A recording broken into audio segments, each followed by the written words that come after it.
Pushkin. In early summer of 1999, there was a strange incident in Belgium. Products had been taken back from the market when it happened, but obviously it was already a bit too late. It began at a secondary school in a little town called Bornem, just outside Antwerp. A group of students got sick. Abdominal distress, headaches, nausea, trembling, dizziness. Dozens of kids in the first wave all ended up in the hospital. And the only commonality was that they had been eating together, but each had eaten their own sandwiches, so there was no possibility of a foodborne problem. That's Benoit Nemery. He's a medical toxicologist at the University of Leuven. He was part of the group that investigated the outbreak among the students. The only thing that they had in common is that they had drunk Coca-Cola from bottles, from a crate, and allegedly there was a strange odor in the Coke. And then the school teachers went in the different classrooms asking, is anybody feeling unwell? And drank Coca-Cola, which of course made sense at the time. But that led a few more children to report sick, to be taken to hospital. The story went national. The evening news was a montage of ambulances and worried parents. The next day, 4 more schools reported outbreaks. I mean, it was really a state of panic. Every single Coca-Cola product in Belgium was pulled from the shelves and destroyed. 30 million cans and bottles, the largest recall in Coca-Cola history. The company was in crisis. The stock price plummeted. I was transfixed by the Belgian Coke crisis. Not because I had any special interest in Coca-Cola or Belgium, but because the whole affair reminded me of another panic, something I'd lived through years before that left me baffled and frustrated. My name is Malcolm Gladwell. You're listening to Revisionist History, my podcast about things forgotten and misunderstood. The next 2 episodes are about a panic that swept the United States a quarter century ago, an outbreak of insanity. I was in the middle of it, covered it as a young reporter for the Washington Post, but it took the Belgian Coke crisis a few years later for me to understand why it happened. Because you know what poisoned all those Belgians? Nothing. The best explanation Coca-Cola could come up with was that some of the carbon dioxide at their local bottling plant had been contaminated with sulfur compounds. Enough to cause a slight odor, but trace amounts, orders of magnitude below what is necessary to cause illness. No major toxins detected, nothing that would suggest true poisoning. And so epidemiologically it made no sense that there was poisoning by a single same agent. After looking into it, Nemery and his colleagues concluded that the crisis was an example of what's known as a mass sociogenic illness, what used to be called mass hysteria. People had real symptoms. They were nauseated and vomiting and dizzy, and the initial batch of Coke served at the school in Bornem was a bit off. But the Coke didn't poison them. There was no actual connection between their sickness and the thing they thought made them sick. Nemery says that he saw another sociogenic outbreak firsthand in Soviet Georgia in 1989. Soviet troops had sprayed a group of protesters with chemical agents, a terrible incident. The strange thing, though, was that the children of the protesters had the same symptoms as their parents, even though they weren't the ones who were sprayed. In the medical literature, there are countless cases like this. A group of people, linked by some shared anxiety, come to believe they have been exposed to something malevolent.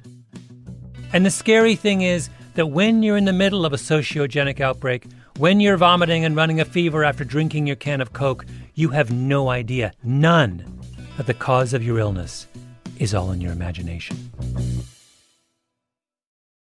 So she spoke, her native tongue was German, and then she spoke Hebrew, and she learned English, and she learned French, and she learned Latin. This is Mom? Yeah. Medieval French and medieval French. Medieval French. And she knew Aramaic very well. Yes. She spoke with a private teacher in high school, conversational Latin. They spoke Latin with each other.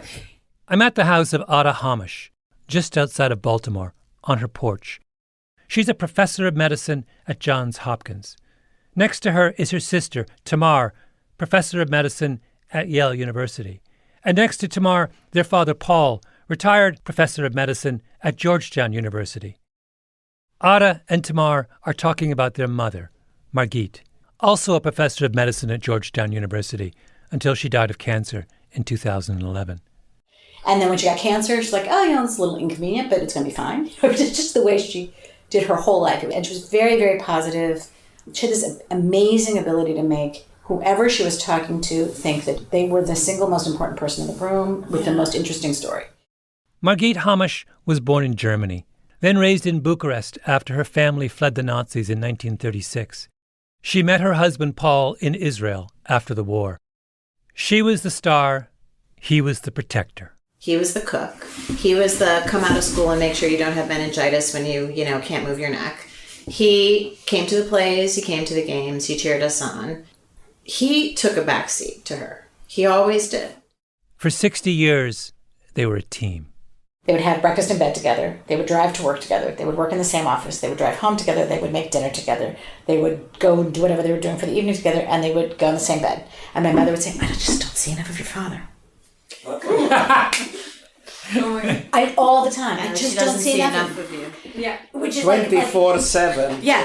And that's what she would say. She's like, I don't know where he is. I'm like, I think he went to the bathroom, Mom. No, they were crazy. Even when they were in their 60s, they always read the paper on a Sunday morning, and we had a big window in front of the house. And the opera. Yeah. And so they would read the paper, and they would chase each other around, like kids in love. I'm like, okay, guys, you're 65. We've had enough. All right, come on, all right. Yeah, it was bizarre. It was very bizarre. Margit Hamosh discovered an enzyme critical for newborn digestion, became an expert on human milk and nutrition, lectured all over the world, ran a major laboratory at Georgetown, funded by millions in research grants from the National Institutes of Health. An intellectual, elegant and cultured. Even when she had 3 children, a full-time job, and everything else, they went out at least 3 times a week to a play or a concert or a performance every week. One weekend day was in the museums, the other weekend day was cooking for the week. On Saturday afternoon, the opera was on, and if you made a sound, you were dead. Mm-hmm. So you took a nap from 2 to 5. Yeah, live from Lincoln Center.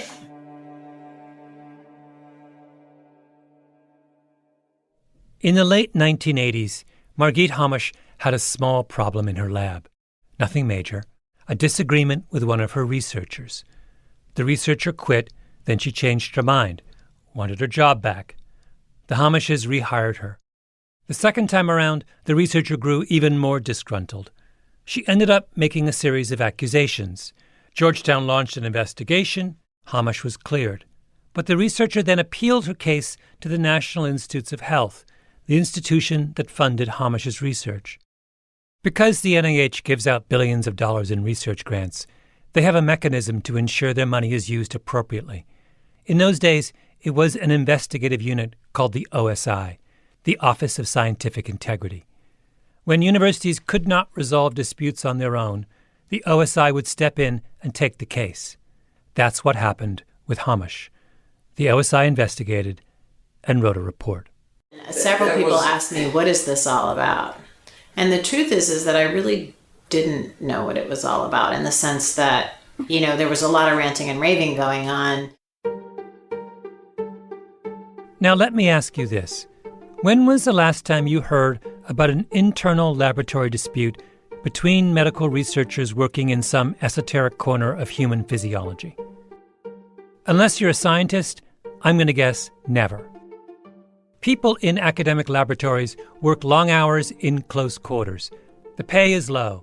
You can spend years on an experiment with little to show for it. You might see the person next to you get a job or publish a paper or win an award that you think you deserved. Competition for funding is intense. Labs are stressful places. So what? That's why scientists publish their results, to work out disagreements among themselves. Fights rarely go public, except during a brief period in the early 1990s, the window of insanity, when everything went public. Back then, I was on a team of science writers at the Washington Post. We called ourselves the Pod. We wrote about medicine and physics and psychology and covered the health bureaucracy, the NIH, the Food and Drug Administration, the CDC. And what were we obsessed with? Not just us, but our counterparts at other newspapers as well? Science fraud. There was the Baltimore case, an insanely complicated allegation against the Nobel Prize winner David Baltimore. The Gallo case, an unbelievable tale of the AIDS virus and a lab theft. The Cleveland Clinic case. It never ended. Leaks, lawsuits, page one stories, big headlines. A science writer at the Chicago Tribune, a reporter named John Crutzen, wrote 80,000 words on the Gallo case. 80,000 words for a newspaper. I have written books that aren't 80,000 words. There was a 9-hour congressional hearing entirely devoted to a scientific paper entitled Altered Repertoire of Endogenous Immunoglobulin Gene Expression in Transgenic Mice Containing a Rearranged Mu Heavy Chain Gene. 9 hours, during which congressmen attempted to sound intelligent on the subject of transgenic mu products. Then, in the middle of all of this, Margit Hamosh. I never met her, but for some reason, out of all the cases that bubbled up in the great science panic, hers was always the case that affected me the deepest. It made me angry in ways that will take the better part of this episode and the next to explain. Why did Margit Hamosh choose to spend her life in a laboratory out of all the things she could have done? It's not hard to imagine. She was a refugee from Nazi Germany. You know, there were times when I remember vividly, I interrupted my mother because, I don't know, I was in 6th grade and a boy dumped me or something. I said, Nikki dumped me, and she looked at me and she said, you know, at your age, I was, in an air raid shelter, wondering what I was going to eat. A laboratory offered order and certainty and safety after all she'd been through. What happens outside the laboratory doesn't matter. And then, out of the blue, the outside world does matter. A routine disagreement with someone in her lab turned into a national story. Margit Hamosh has been forced to defend herself against charges of falsifying data, plagiarism, and mismanaging research in her laboratory. Washington Post, January 22nd, 1991. Written by one of my colleagues. I'm not going to say who because I think that any of us back then could have written it. It was what we did. I remember vividly when the paper came out, and one of my friends said, have you seen this paper? Have you seen this article? And I said, what article? And they're like, did your mom commit scientific fraud? I'm like, no, what are you talking about? And I read it and I was like, gosh, this is bad. It was bad. The Hamoshes didn't want to talk at first. They told me they didn't want to dig up all those memories. I was married to her 57 years. Mm-hmm. It's a long time. And I was her protector. They had a completely symbiotic relationship. And he couldn't protect her from this. It was really bad. And that I couldn't protect her in this particular case. Paul Hamosh could not protect Margit anymore.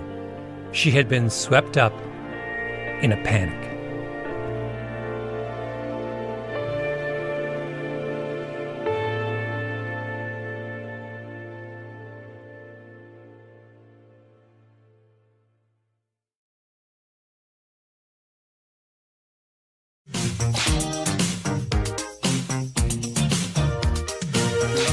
Would you knowingly allow yourself to be treated by a doctor with AIDS? It's been just over a year since dentist David Acer died of AIDS in Florida, and he left 5 of his former patients with the disease of AIDS.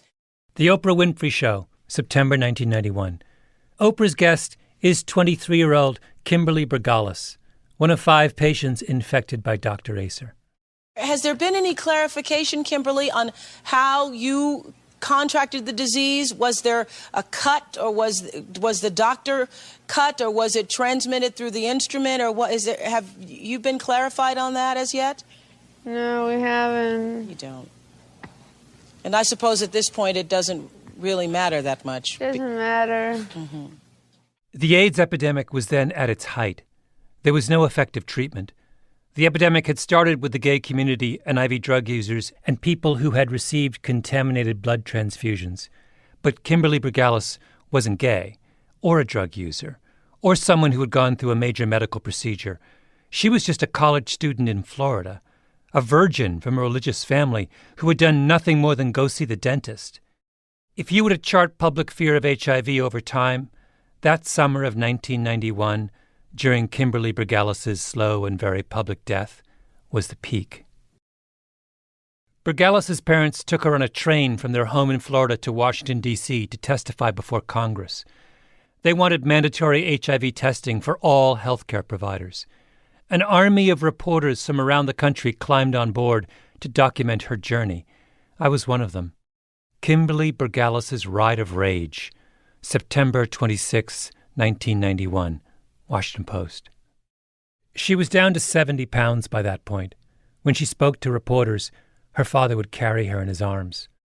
There was a 60 Minutes episode about her, a long-running controversy over whether her dentist deliberately infected her. Interviews, headlines, and then Oprah, twice. Now, in a recent letter to Florida health officials, Kimberly Bergalis makes it clear who she thinks is responsible for her having this disease. In an excerpt, Kimberly states, "Who do I blame? Do I blame myself? I sure don't. I never had a blood transfusion. I blame Dr. Acer and every single one of you bastards," she says. "I'm dying, guys. Goodbye." Really, we all just are interested in knowing, first of all, how you are feeling and how are you doing? Well, I'm walking with assistance right now. Mm-hmm. And I'm eating a lot. Mm-hmm. I'm still pretty weak. Mm-hmm. But I feel better. A few months later, she was gone. The great anxiety of the early AIDS epidemic was that science and the medical establishment had failed us. They hadn't protected us. And the Bergalis case embodied that fear. We get a lot of abuse from your medical establishment. I think that's one of the most frustrating things. When Kimberly appeared on Oprah the final time, her mother Anna was by her side. You know, my daughter dying, they realize that she is dying. They realize that she is dying because of the medical establishment, the civil liberties, the gay activist groups, and they're not doing anything. You know, I'm not emotional. I'm not hysterical. I am enraged. 10 years into the AIDS epidemic, people had found their culprit, the medical establishment. Now, of course, just a few years later, the same medical establishment that everyone was blaming in 1991 would figure out how to treat HIV. And the thing that was so scary, infection by a healthcare provider, would turn out to be a one-off, incredibly rare. But no one knew that in the summer of 1991. All we had was fear and anger. And once you start seeing something dark in the motives of people in white coats, it doesn't end. Every disagreement, every anomaly, every molehill becomes a scandal. Welkom in het journaal van 7 uur. Dit zijn de hoofdpunten. Eerst worden de veevoederfabrikanten onderzocht als er bij hen geen dioxine of PCB gevonden wordt. That's exactly what happened with the Belgian coke hysteria. A few months earlier, Belgium had been through a crisis. Chickens in farms across the country had fallen ill. Their feed had gotten contaminated with dioxin, one of the most toxic of all chemicals. No, it was major. It's probably one of the biggest food scares in, I would say, maybe in history. Benoit Nemery, the toxicologist, was in the middle of it. The Belgian government had to recall anything that might possibly have been in contact with the contaminated feed. Eggs, chicken, beef. The news was filled with talk about how extraordinarily dangerous dioxins are, how even trace amounts can cause cancer. Every day on television you could see animals that were being slaughtered and dumped into mass graves. En de vernietiging op een heel specifieke wijze, dat wil zeggen aan een 1400 graden temperatuur, zodanig dat de dioxine afgebroken is. Then, a few weeks later, a batch of coke smells a little funny, and the panic starts. A panic born entirely in the imagination of terrified children and their parents and teachers. School children being poisoned by Coca-Cola, which is again one of the biggest symbols of our modern food. And so that was really the sort of cherry on that rotten cake. Epidemics of fear repeat themselves. You start with dioxin, you end up with Coca-Cola. You start with Kimberly Brigalis, you end up with Margit Hamosh. First time is tragedy, second time is farce. On March 22, 1991, the Washington Post published its second article on the Hamosh case.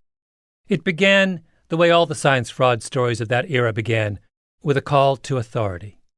Quote, "The National Institutes of Health has concluded that a top scientist at Georgetown University Medical Center committed scientific misconduct by knowingly submitting false information in applying for 2 federal research grants." End quote. This is now 2 months after the first big piece on the Hamosh case in the Washington Post. The Office of Scientific Integrity has finished its investigation and found her guilty. Maybe because this was a story written by someone else, and maybe because I could see it with fresh eyes, but I remember reading the piece and reading it again and wondering, what is this? Something's wrong. This was the point I became a skeptic. First thing, so it sounds like there was some kind of formal hearing which ruled against Margit Hamosh, right? Actually, no. Here's the way things worked at the Office of Scientific Integrity. They would interview both parties to a disagreement, write up their findings, and then just leak them to the press. Someone in the office would slip his or her favorite reporter a package of documents, stamped something like confidential, or for internal use only, or simply draft, put inside plain brown envelopes. I got them, we all got them. Now, if you scroll down to the second to last paragraph in the Washington Post piece, you'll come to this. Hamosh, who is chief of the Division of Developmental Biology and Nutrition in Georgetown's Pediatrics Department, will have an opportunity to review the report and submit a written rebuttal. End quote. Will have an opportunity. She hadn't seen it. And also, submit a written rebuttal. The OSI had concluded Margit Hamosh was a fraud without showing her the evidence or letting her respond. I remember once, not long before this, doing another story on a science fraud case. I called the attorney for the accused, and he said, well, I can't comment because I have no idea what my client is accused of. I took my leaked OSI report out of its plain brown wrapper, photocopied it, and sent it over to him. No part of that transaction had seemed weird to me at the time. Now, the most important question of all. What was it that Margit Hamosh did? What was her alleged fraud? I have been going on and on about this case for a good half hour now, and I haven't told you. You know why? Because we didn't know. You won't find a good explanation in the Washington Post story of March 22nd, 1991. Just vague mentions of an experiment involving rabbits. Well, let me tell you the final accusation against Margit Hamosh. At the end of a 20,000-word NIH grant application, in a section that was completely peripheral to the subject of her grant request, Margit Hamosh wrote the following sentence. Last but not least, we are presently using the newborn rabbit as an animal model for total parenteral nutrition. After scrutinizing every word of her grant application, the OSI said that's wrong. Because at the time Margit Hamosh wrote the grant, she didn't actually have the animal model up and running. She wasn't presently using newborn rabbits. Their understanding of the word presently was it stands as a synonym for currently. Hamosh's defense was she had designed the rabbit experiments, she had received the money to conduct those experiments, she had obtained the special surgical equipment to run the rabbit experiments, and she had begun collecting the necessary preliminary data on the rabbits prior to the experiment. She was going to do the rabbit experiments presently. She was using presently as a synonym for shortly, which is the way that it is often used in British English. The doctor will be with you presently. That's it. Her crime was not writing the more conventional, we will shortly be using the newborn rabbit as an animal model. Or maybe shifting the word presently to the end of the sentence, which is the one place where in American English we will accept the British definition of presently. We will be using the newborn rabbit as an animal model for total parenteral nutrition presently. But I don't know. She was born in Germany. She was educated in Israel. English is her 7th language. Okay, now you might say, this is ridiculous. Still, ridiculous cases sometimes happen. So what? But after Hamosh, it dawned on me that they were all like this. All the science fraud cases that we had become obsessed with. Like the case of Mika Popovic, a virologist at the NIH, the scientist who figured out how to grow the AIDS virus in the laboratory, without which nothing, no subsequent research on HIV would have been possible. Here he is as a bit character in a film adaptation of And the Band Played On. Popovic here, yes. Yes, who's calling? At a time when people knew nothing about HIV except that it was the most murderous virus anyone had ever seen, Popovic slaved away in the laboratory hours on end, working with samples of HIV-infected blood with his hands. Anything? How can I isolate this virus if I just can't keep the cells alive? Popovic was also accused of fraud. Why? Because in a chart in the paper where he first described growing the AIDS virus, Popovic 8 times used the initials ND in the place of a number. The chart's legend said ND meant not done. The OSI said, wait, you did do those experiments. That's fraud. Except Popovic's English is bad. Somebody helped him write the paper, and that person put in the footnote about ND meaning not done. What Popovic actually meant by ND was not determinable, meaning the results were inconclusive. So why did Popovic miss the error in the not done footnote? Maybe because the article in question was published in 1984, when AIDS was in its first terrifying stages. And maybe he was in just a little bit of a hurry to publish the most important advance to that point against the epidemic. The battle over ND went on for years. The OSI conducted more than 7,000 hours of interviews and deliberations. Popovic sued, lost, ran through his savings, got chased out of NIH over a dispute over the correct interpretation of 2 initials, ND, presently. It was like the Spanish Inquisition staffed by a mob of angry copy editors. In the face of a panic, it is the job of those who know better to stand and say, like Benoit Nemri did, wait, it isn't the Coke. The Coke is harmless.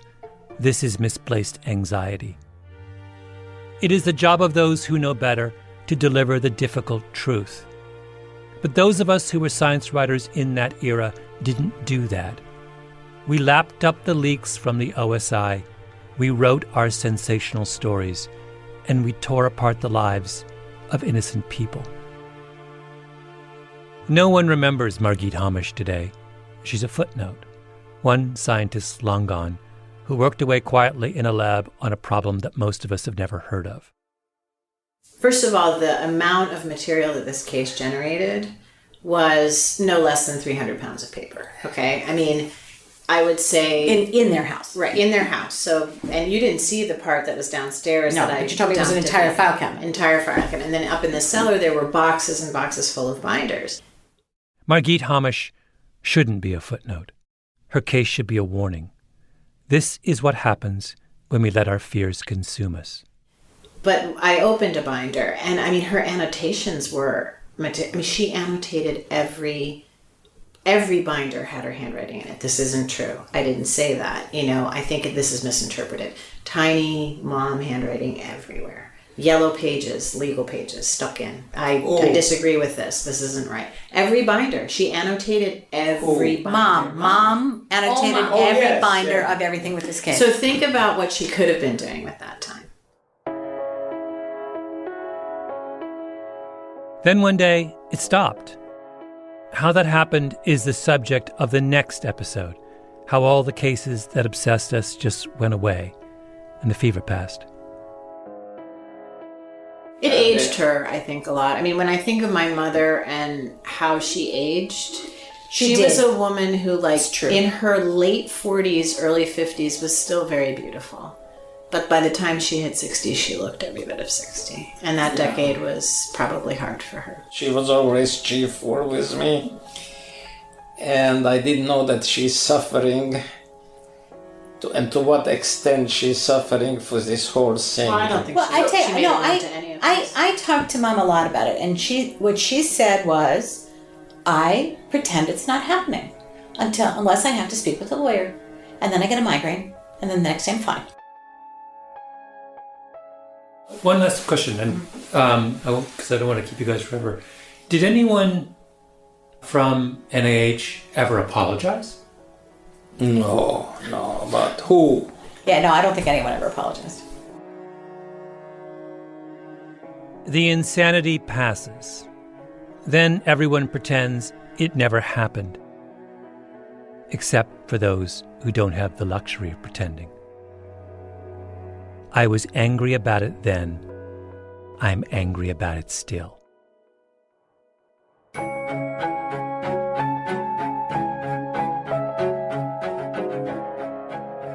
Revisionist History is a Panoply production. The lead producer is Mia Lobel with Jacob Smith and Camille Baptista. Our editor is Julia Barton. Flawn Williams is our engineer. Fact-checking by Beth Johnson. Original music by Luis Guerra. Special thanks to Andy Bowers and Jacob Weisberg. I'm Malcolm Gladwell.